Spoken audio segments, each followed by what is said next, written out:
네, 젊은 예배에 오신 여러분 한 분 한 분을 환영하고 축복합니다. 네, 오늘도 귀한 은혜가 우리 예배 가운데 있을 줄로 믿고요. 우리 영상을 보았던 것처럼 우리 여름 사역이 시작되었습니다. 어제 예수 꿈동산 이 교회학교 성경학교를 같이 섬기러 정정 수양관에 다녀왔고요. 이렇게 영상 보니까 우리 지체들 정말 열심히 했던 것 같아요. 다 이렇게 아이들 섬기면서 우리 교회 아이들을 신앙 안에서 잘 성장시키는데 이름을 감당할 수 있어서 참 귀한 은혜가 있고 또 귀한 보람이 우리 안에 있는 것 같습니다. 그리고 다음 주에는 드리밍 스타 또 수련회가 있고요. 또 마지막 주에는 예수마을 우리 육초등부 아이들을 섬기는 또 교육부 행사에 우리가 동참하게 됩니다.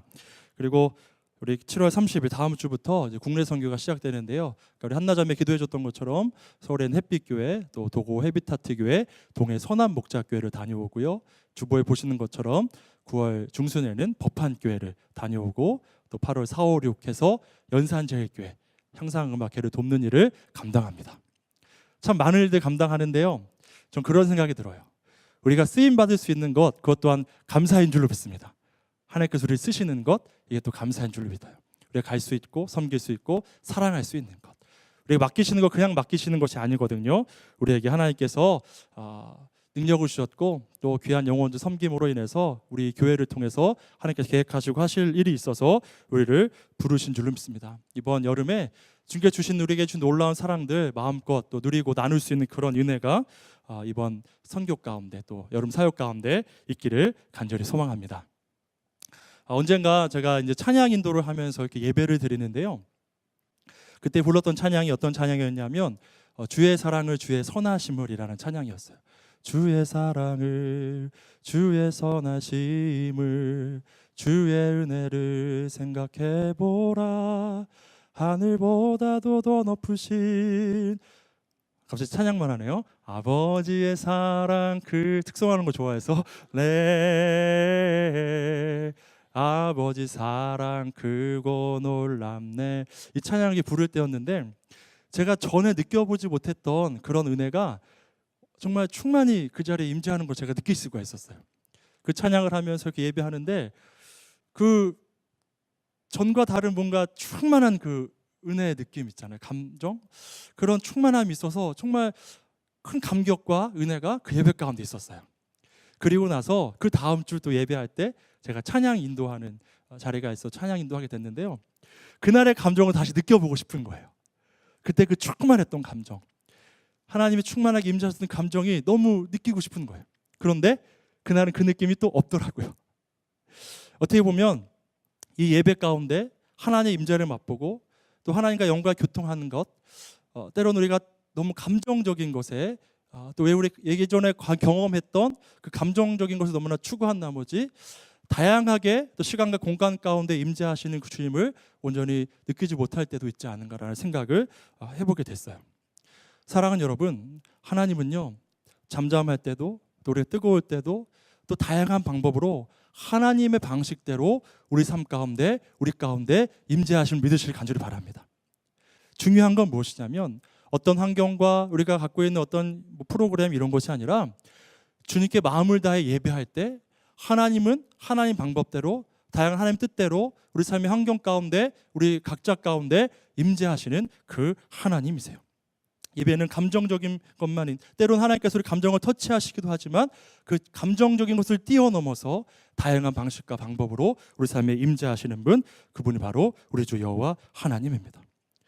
저와 여러분이 매주 드리는 예배가 정말 주의 임재 가운데 다양한 방식으로 하나님 뜻대로 임재하시는 그 주님의 놀라우신 임재를 체험하는 예배가 될 수 있기를 간절히 바랍니다. 정말 그 하나님의 임재를 마음껏 누릴 수 있고 막힘없이 그냥 스스럼 없이 하나님께 예배하는 그 예배. 사랑하는 여러분, 저와 여러분은요 그렇게 예배하도록 지음받은 존재예요.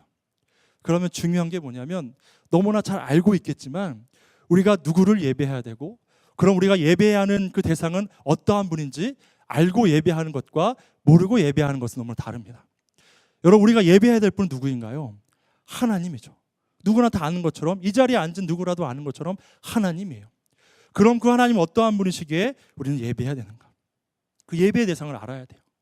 오늘 두 본문을 읽었어요. 호세아 6장 6절의 본문과 그리고 신약의 요한복음 4장 19절에서 26절의 본문을 읽었는데 이 두 본문에서 동일하게 생각해 볼 수 있는 것이 있는데 바로 아는 것이라는 그런 단어가 나와요. 아는 것. 호세아에서는 하나님을 아는 것을 원하노라. 그리고 요한복음 본문에는 우리가 아는 것을 예배한다. 여러분이 아는 것 무엇인가요? 우리가 하나님을 아는 것을 예배한다고 하는데 그럼 하나님을 우리가 알고 있나요? 오늘 잠시 우리의 예배의 대상인 하나님이 어떠한 분인지 잠깐 그 은혜를 나눠보고자 하는데요. 하나님을 온전히 예배하는 자들이 알아야 될 것이 있어요. 바로 하나님의 구원이에요. 사랑하는 여러분, 저와 여러분은 우리를 구원하신 하나님을 예배해요. 죄 가운데 죽을 수밖에 없는 우리를 구원하신 놀라운 사랑을 경배하며 찬양해요. 우리가 이것을 안다면 주님을 찬양하고 경배하지 않을 수가 없어요. 우리를 구원하신 하나님, 놀랍도록 구원하신 그 하나님, 그 놀라우신 하나님을 예배하며 찬양하는 거예요. 여러분, 출애굽기 15장 20절에서 21절에 보면요, 이제 이스라엘 백성들이 출애굽을 했어요. 출애굽을 해서 그 마음이 강팍했던 바로가 그 백성들을 내어주지 않으니까 하나님께서 10가지 재앙을 통해서 바로를 무너뜨리셨잖아요. 그리고 그 이스라엘 백성들이 이제 애굽에서 나오게 되었어요. 애굽에 나오게 되었는데 그들의 눈앞에 펼쳐진 것은 무엇이었냐면 홍해가 펼쳐져 있었어요. 더 이상 앞으로 나아갈 수가 없는 거예요. 근데 그 뒤에는 애굽의 병사들이 바로와 함께 그 이스라엘 백성들을 처단하려고 쫓아오고 있어요. 그 어디로 나아갈 수가 없어요. 그런데 여러분, 어떤 일이 있었냐면 하나님께서 모세에게 명하셔서 내 지팡이를 바닷가 가운데 내밀어라. 그 영화 보면 이렇게 막 내치는 장면이 있는데 그게 아니라 그 지팡이를 내밀었어요. 그때 밤새도록 그 아라비아의 동풍이 불어와서 그 백성들이 있는 그 앞에 그 홍해를 마르게 하신 거예요. 그 마른 길로 온 백성이 지나가게 된 거예요. 그리고 그 애굽의 병사들이 쫓아올 때요, 이스라엘 백성들이 다 그 마른 땅을 지나서 홍해를 건너게 되었을 때 그 애굽의 병사들은 그때서야 그 이스라엘 백성들을 따라서 그 홍해 가운데로 뛰어들었어요. 그런데 그때 온 강물이 다시 홍해 가운데로 밀려들어서 그 애굽의 병사들이 다 수장당하게 돼요. 이스라엘 백성들을 죽이려고 따라왔던 자들이 다 멸망당하게 돼요. 그 백성들, 이스라엘 백성들을 죽음 가운데서 하나님께서 건지신 거예요. 구원해내 주신 거예요. 그때 모세의 누이 미리암이요, 그 백성을 구원하신 하나님을 찬양하는 장면이 출애굽기 15장 20절에서 21절에 나오는데요. 제가 읽어드릴게요. 아론의 누이 선지자 미리암이 손에 소고를 잡으며 모든 여인도 그를 따라 나오고 소고를 잡고 춤추니 미리암이 그들에게 화답하여 이르되 너희는 여호와를 찬송하라. 그는 높고 영화로우시며 말과 그 탄자를 바다에 던지셨음이로다 하였더라. 그 백성을 구원하신 놀라우신 하나님. 여러분, 인간적인 방법으로는 그들은 살 길이 전혀 없어요. 어떤 무기도 갖춰주지 않았어요. 홍해, 그들이 건널 수 없는 그런 큰 바다예요. 뒤에는 엄청난 무기를 들고 있는 애굽의 병사들이 쫓아와요. 그들은 어떠한 구원의 손길도 경험할 수 없는 그때에 하나님이 그들에게 찾아오셔서 그들을 구원해 주셨어요. 건져내 주셨어요. 그 놀라우신 구원의 하나님을 찬양할 이 찬양, 이것이 바로 경배하는 이 놀라운 경배 소리가 바로 하나님을 예배하는 아름다운 모습인 줄 믿습니다. 우리를 구원하신 하나님을 찬양하는 거예요. 사랑하는 여러분, 우리의 예배도요, 우리를 구원해내신 그 놀라우신 하나님의 구원의 역사를 찬양하며 경배하는 것, 이것이 바로 예배인 줄로 믿으시기를 간절히 바랍니다. 그래서 우리에게 필요한 게 구원의 감격이에요. 구원의 감격. 우리가 예배할 때 그 구원의 감격에 대한 안에 살아있는가? 그 놀라우신 구원의 감격과 은혜를 내가 찬양하며 경배하고 있는가? 여러분, 우리 인류가 범죄하기 전에는요, 우리는 하나님의 영광을 찬양했어요. 그 아름다운 에덴 동산에서 하나님과 날마다 교제하며 살았어요. 하나님의 음성을 듣고 우리에게 주신 것에 감사하며 자연스럽게 그렇게 하나님과 교통하며 살았던 존재가, 그 놀라운 영광을 찬양하며 살았던 존재가 바로 우리 인류였어요. 그 사랑을 만끽하고 풍성함을 누리며 살아갔어요. 이것이 또한 천국의 삶이고, 우리가 천국에서 누리게 될 삶은 어떤 삶이냐면요, 에덴 동산의 삶과 똑같아요. 하나님을 찬양하는 거예요. 경배하는 거예요. 그 놀라우심을 예배하고 찬양하는 삶, 이것이 바로 천국에서의 삶이에요. 그런데 인류의 범죄로 인해서 하나님의 말씀을 거역함으로 인해서 인간은 더 이상 하나님 앞에 예전과 같이 스스럼 없이 나아갈 수가 없었어요. 너무나 안타까운 일이에요. 제사를 통해서만, 왜 제사를 통해서 나아가야 되면 됐냐면 인류가 범죄했을 때 너무나 부끄러워하는 그들에게 가축을 죽이셔서 그 가죽을 벗겨서 그들의 수치를 가려주셨어요. 그래서 인류가 이 피해의 값, 그 대가를 치르고 하나님 앞에 나아가야만 됐던 거예요. 제사를 통해서 나아가야 되는 거예요. 그전에는 격식 없이 스스럼 없이 자연스럽게 하나님과 소통하는 거예요. 어디서든 무엇을 하든 그냥 하나님께서 내게 주신 것에 오늘 어떤 열매를 먹었어요. 너무 감사하는 거예요. 너무 맛있어. 너무 감사하는 거예요. 그 감사를 그냥 표현하고 오늘은 잠을 자고 일어나는데 너무 개운한 거예요. 그럼 아담이 하나님께 너무 감사하다고, 개운한 잠을 줘서 감사하다고, 편안하게 스스럼 없이 어느 때나 그냥 어떤 상관없이, 상황에 상관없이 그냥 모든 감사를 하나님께 올려드리며 예배하고 찬양했던 그런 존재가 바로 저와 여러분이었어요. 제가 그걸 막는 거예요. 여러분, 그래서 격식을 차려서 제사를 통해 나아가는 거예요. 성경에 보면, 레위기에 보면 5가지의 제사법이 나오고 7가지 절기의 이야기가 나오는데 그런 제사법에 맞춰서 하나하나 철저히 지켜가면서 하나님 앞에 나아가면 됐던 거예요. 여러분, 우리 가족끼리 함께 있을 때 스스럼 없잖아요. 얼마나 편해요. 그냥 반바지 입고 있어도 때로는 여러분의 가정에 가서 여러분을 만난다면 누구지라고 얘기할 정도로 편안하게 있잖아요. 여러분, 얼마나 좋아요. 하나님 앞에 꾸밀 것이 없어. 격식을 차릴 것이 없어. 그냥 너무 편안하고 좋은 존재가 저 여러분의 하나님과의 그런 관계였어요. 그런 관계가 깨어진 거예요. 인격적이고 편안했던 그 관계가 깨어졌던 거예요. 그런데 여러분, 그 관계를 열어주신 분, 그래서 제사를 통해 어떤 핏값을 치르고 어떤 곡식을 바치고 하나님께 나아가야만 했던 우리가 이제 예수 그리스도, 우리를 구원하기 위해 이 땅에 오신 예수 그리스도, 그 십자가의 놀라운 대속의 은혜로 인하여서 이제 하나님과의 막힌 담이 열어졌는 줄로 믿으시길 간절히 바랍니다. 그 처참한 십자가의 고통 당하심으로 우리를 위해 모든 고통을 당하시고 마지막까지 물과 피를 다 쏟으시는 그 고통을 당하시면서 우리 죄의 문제를 사하여 주시는 거예요. 우리 죄의 모든 대가를 지불해 주시는 거예요. 그래서 우리는 예수 그리스도를 믿음으로 그 은혜의 보좌 앞에 담대히 나아가게 된 거예요. 히브리서 9장 12절에 이렇게 말씀해요. 염소와 송아지의 피로 하지 아니하고 오직 자기의 피로 영원한 속죄를 이루사 단번에 성소에 들어가셨느니라. 단번에 우리의 모든 죄의 문제를 해결해 주셨어요. 이제 예수 그리스도의 이름으로 하나님 앞에 그 예전에 아담이 범죄하기 전 하나님께 나아갔던 것처럼 그 하나님께 언제든지 나아갈 수 있는 거예요. 사랑하는 여러분, 그 어느 곳이 되었든지 꼭 예배 시간이 아니어도 하나님께서 주시는 감동대로 하나님께 자연스럽게 반응하고 예배할 수 있는 저와 여러분 될 수 있기를 간절히 소원합니다. 가끔 좋은 예배 초소가 되는 경우가 어디냐면 저 같은 경우에 차에서 가끔은 혼자 찬양을 듣다가 때로는 주시는 감동이 있어서 여러분 어떻게 생각할지 모르겠지만 갑자기 울음이 터지고요. 제 마음을 토로하면서 하나님께 예배하고 찬양할 때가 있어요. 그 가운데 제게 주신 감동이 있어서 그냥 하나님께 울부짖으면서 예배하고 찬양하고 주시는 감동에 반응할 때가 있어요. 여러분, 그 어느 곳이든 예수님께 주신 감동 안에 나를 구원하신 예수 그리스도의 이름을 힘입어 하나님께 나아간 그곳이 참된 예배의 초소인 줄로 믿습니다. 그 예배가 우리 안에 있기를 원해요. 때로 너무 힘들고 어려울 때, 그런데 하나님께 내 감동 주실 때 그때 하나님께 어디서든 나아갈 수가 있는 거예요. 그렇게 하나님께 예수 그리스도께서 우리의 모든 죄를 사하심으로 하나님께 우리가 스스럼 없이 나아갈 수 있게 된 거예요.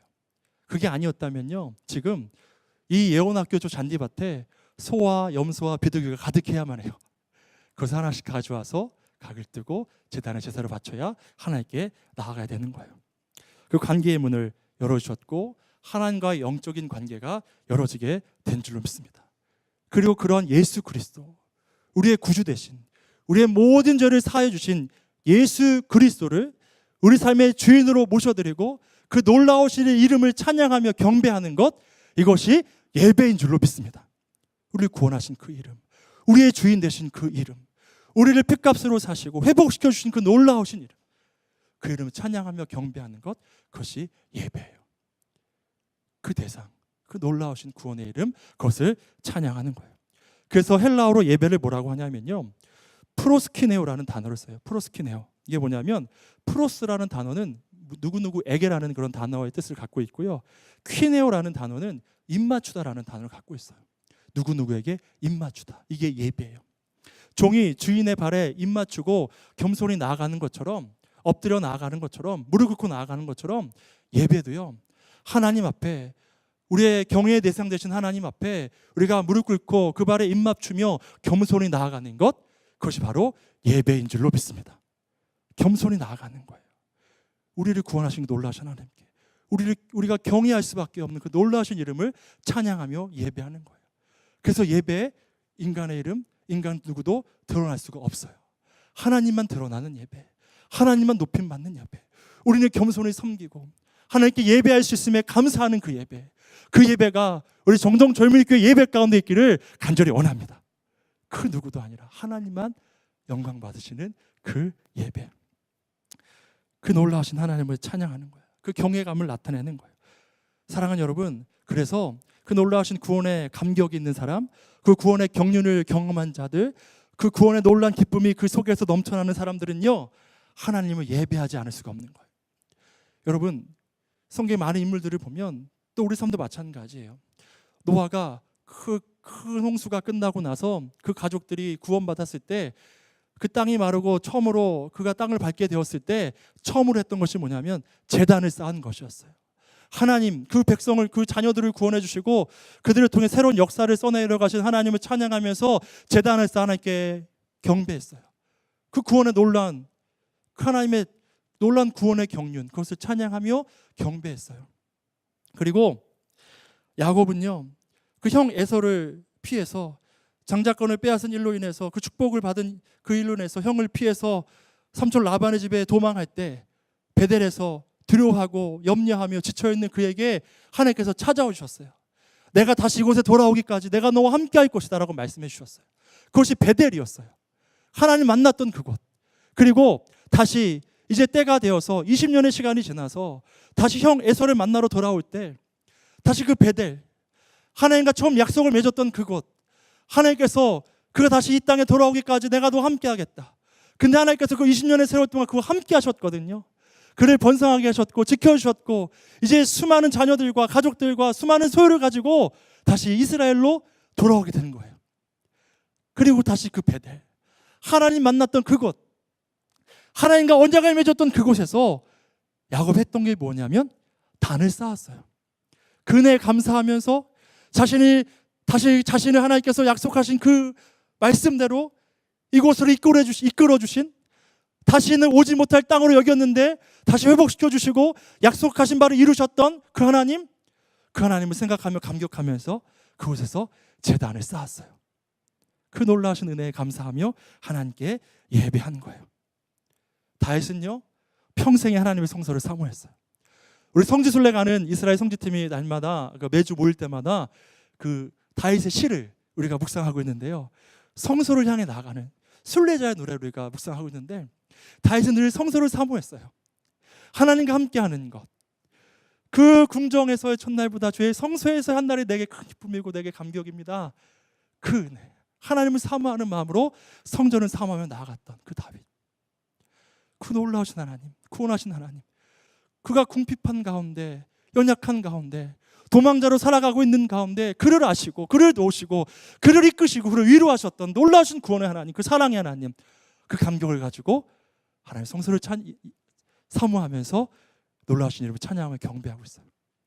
그 예배, 구원의 하나님을 예배하며 그 놀라우신 하나님을 인도하신 하나님, 사랑해 주신 그 하나님, 그 하나님 예배하며 찬양하는 것, 그것이 바로 저와 여러분의 예배가 될 수 있기를 간절히 원합니다. 그 마음을 다한 예배. 형식은 중요하지 않아요. 그 마음이 중요해요.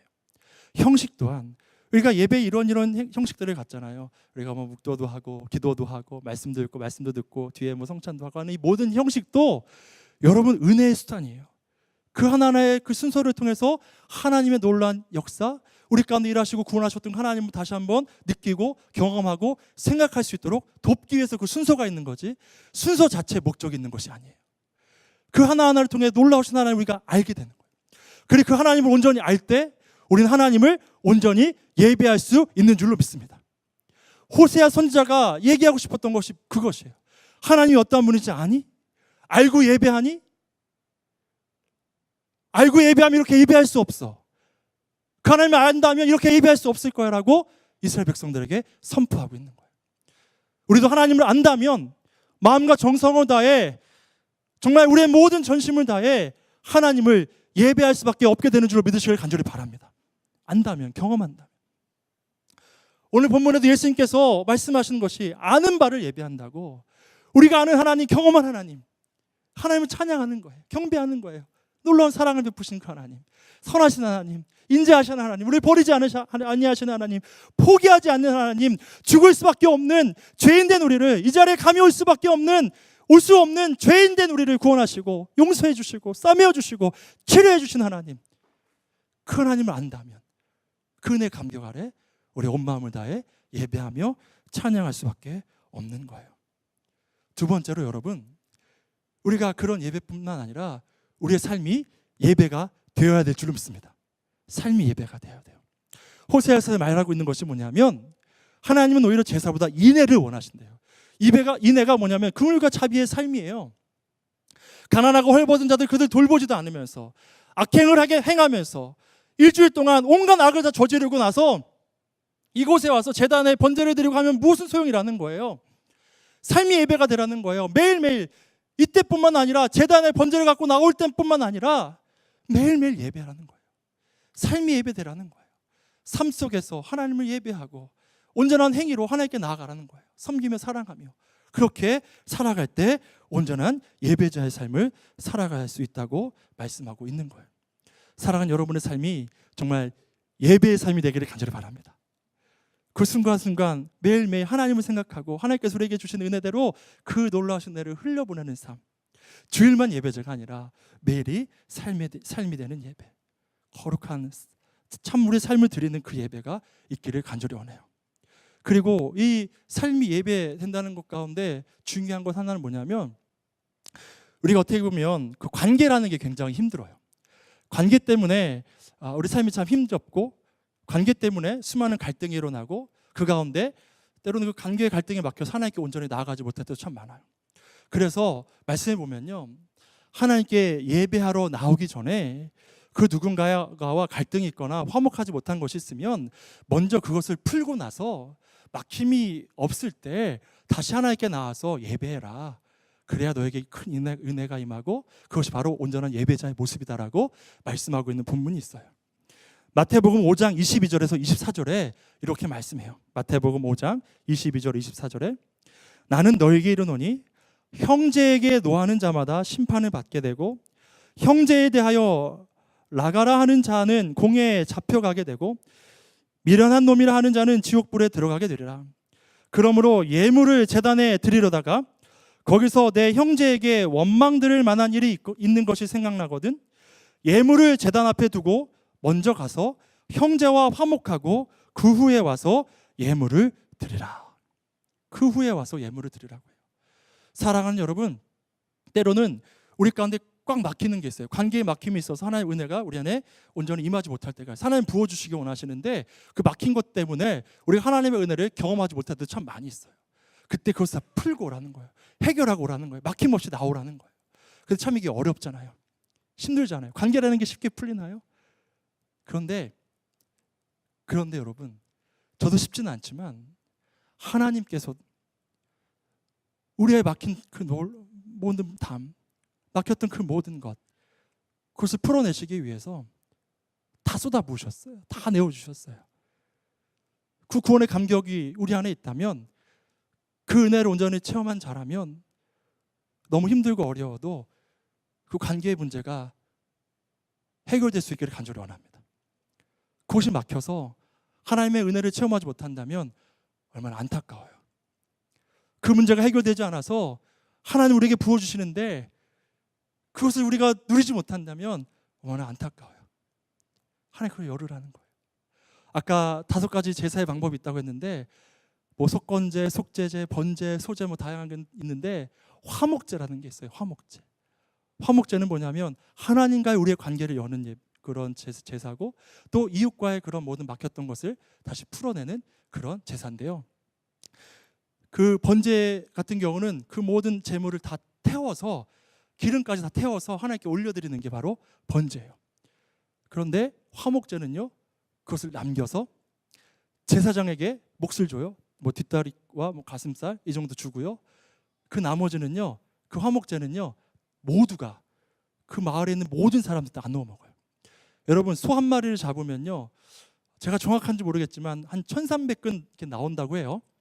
맞는지 모르겠어요. 정육점에서 일해보진 않아서 정확히 모르겠는데, 근데 그 고기를요, 하루나 이틀 사이에 다 그것을 다 없애야 돼요. 먹어서 없애야 돼요. 여러분, 그 1300근을 혼자 다 먹을 수 있나요? 우리 정동 젊은이교회 이 먹성이면 다 될 것 같기도 한데 힘들어요. 여러분, 3인분 이상 고기 먹을 수 있나요? 너무 당연한 거 아닌가 이런 눈빛인데요. 어느 정도 먹으면 질리는데 1300근 적은 양이 아니에요. 그것을 하루 이틀 사이에 다 소진시켜야 돼요. 그러면 어떻게 되냐면, 그렇지 않으면 안 되니까 하나님 율법에 명시하신 거니까요, 그 화목제를 드리고 난 다음에 온 마을 사람 다 초대하는 거예요. 나의 관계가 안 좋은 사람도, 또 내가 미워했던 사람도, 그 누구라도 다 불러 모아서 그 화목 제물을 나누어 먹는 거예요. 그 관계를 회복하면서 하나님께 예배하고 하나님께 나아가는 거예요. 우리에게 분열하는 마음이 있으면 하나님께 온전히 나아갈 수가 없어요. 분열하는 마음은 사단이 주는 마음이에요. 막히게 하는 거예요. 하나님의 은혜를 받지 못하도록 우리 막는 거예요. 사랑하는 여러분, 우리 젊은교회 안에 그런 갈등과 어려움이 있다면, 관계에 어려움이 있다면 참 어려워요. 힘들어요. 그러나 또 기도하면서 하나님께 주신 또 기회 가운데 그 모든 관계에 막혔던 것들이 열려질 수 있기를 간절히 소원합니다. 그래서 막힘없이 하나님께서 예배 가운데, 우리 삶 가운데 주시는 은혜를 마음껏 누릴 수 있었으면 좋겠습니다. 그리고 오늘 요한복음 본문에 보면요, 이제 설명이 좀 길어질 수 있는데 사마리아 여인이 등장하고요, 수가성 여인이 등장해요. 제가 짧게 설명해 드리면, 그 여인은 상처가 많은 여인이었어요. 그래서 대낮에 정오에 물길으로 나왔어요. 사람들 눈을 피해서 많은 비난을 받던 여인이에요. 왜냐하면 예수님께서 나중에 만나서 물어봤을 때 그 상처를 그의 여러 가지 아픔을, 그 근본적인 아픔을 터치하셨을 때 그냥 고백해요. 말하기 힘든 고백이었을 거예요. 그의 아픔의 원인이 뭐냐면, 그가 남편을 5명이나 그렇게 남편과 함께 살아가고 지금도 또 다른 남성과 살아가고 있는, 그러다 보니까 많은 동네 사람들에게 비난을 받는, 그런 멸시를 받는 여인이었어요. 자신의 목숨만이라도 연명하기 위해서 그 대낮에 떼약볕에 아무도 나오지 않는 그때에 물을 뜨러 나왔던 우물가의 그 여인. 근데 예수님 만나고 대화하면서 그 삶이 하나씩 열려지기 시작해요. 영원히 목마르지 않을 물을 내가 줄 것이다. 그게 누구예요? 예수 그리스도예요. 놀라운 회복, 메시아, 구원의 은혜, 그것을 경험한 그녀가 결국 영의 눈이 띄어져서 깨닫게 된 것이 뭐냐면, 말씀해 보면 내가 보니 당신이 선지자입니다. 하나님의 사람이라는 것을 그가 본 거예요. 그때 여러 가지 대화가 오고 갔는데, 그 여인이요, 삶이 치유되고 나니까, 삶이 회복되고 나니까 예수님께 물었던 게 뭐냐면 예배예요. 예배. 사랑하는 여러분, 저와 여러분은 왜 이 세상에 태어난 존재라고요? 하나님을 뭐 하기 위해서? 예배하기 위해서. 치유되고 회복되었던 삶의 존재 목적에 대해서 깨닫게 된 거예요. 예배. 어디서 예배해야 됩니까? 물어봐요.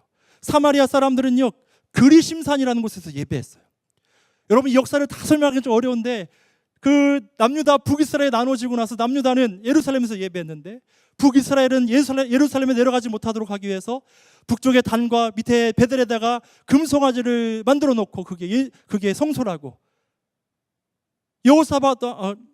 여로보암 왕이 악한 마음을 갖고 자기의 정권을 유지하기 위해서 우상 숭배하도록 그렇게 했던 거예요. 그리고 나중에는 그들이 그리심산이라는 곳에서 그들이 갖고는 금신상을 세워놓고 이것이 하나님이라고 섬기던 자들이었어요. 그래서 저 남유다의 사람들은 예루살렘에서 예배한다는데, 우리는 그리심산에서 예배하는데 어디가 맞습니까? 그때 예수께서 뭐라고 하냐면, 장소는 중요하지 않다. 이 산도 아니고 저 산도 아니고 하나님께 영과 진리로 예배할 때가 올 것이다. 바로 그때가 이때이다.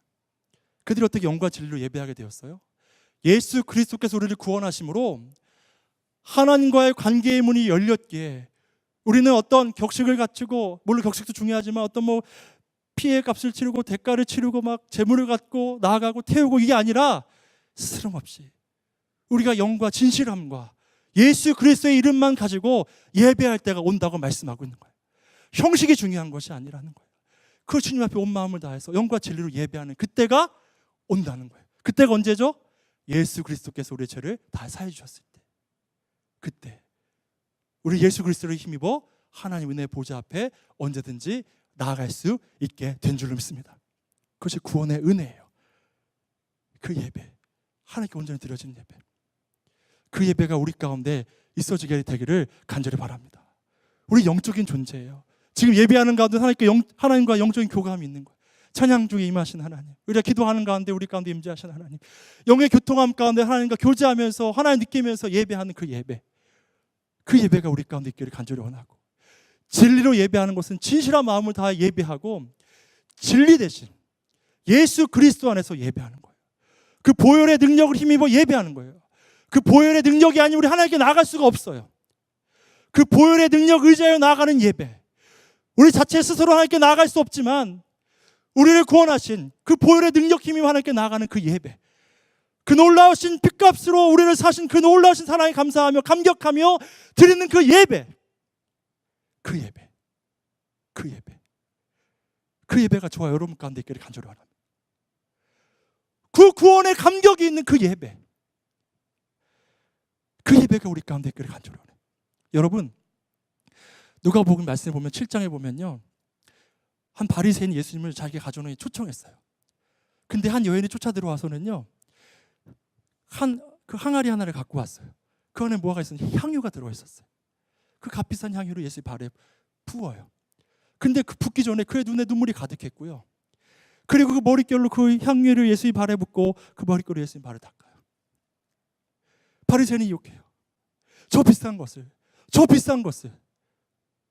그런데 그 여인에겐 그 향유보다 예수님이 더 귀했어요. 왜요?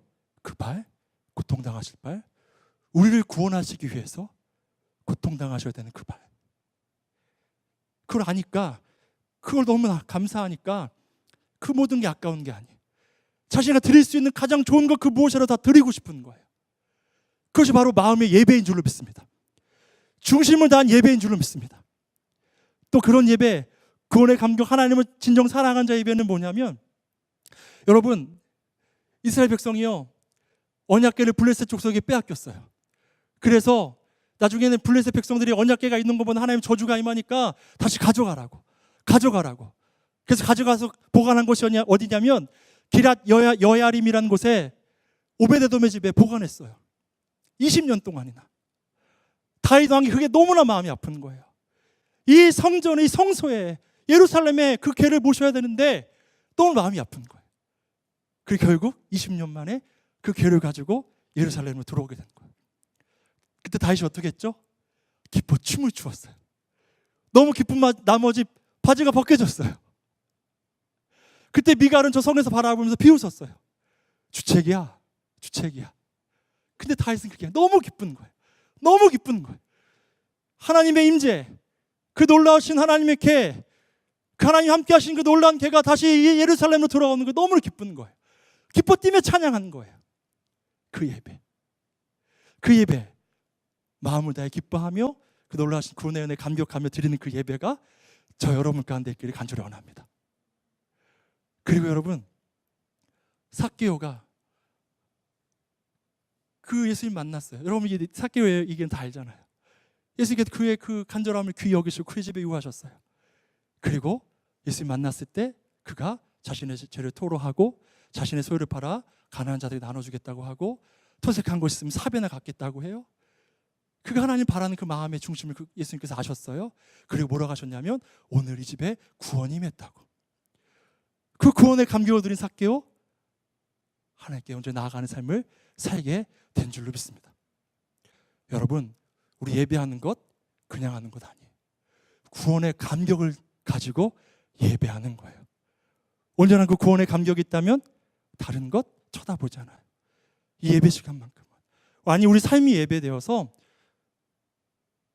제 가운데 죽을 수밖에 없는, 이 자리에 나올 수도 없는 부정한 나를 구원하셔서 예배하게 하시는 그 놀라우신 은혜에 감사하면서 그냥 다른 격식이 아니라 마음을 다해 그 놀라우신 사랑과 은혜를 예배하며 찬양할 수밖에 없는 거예요.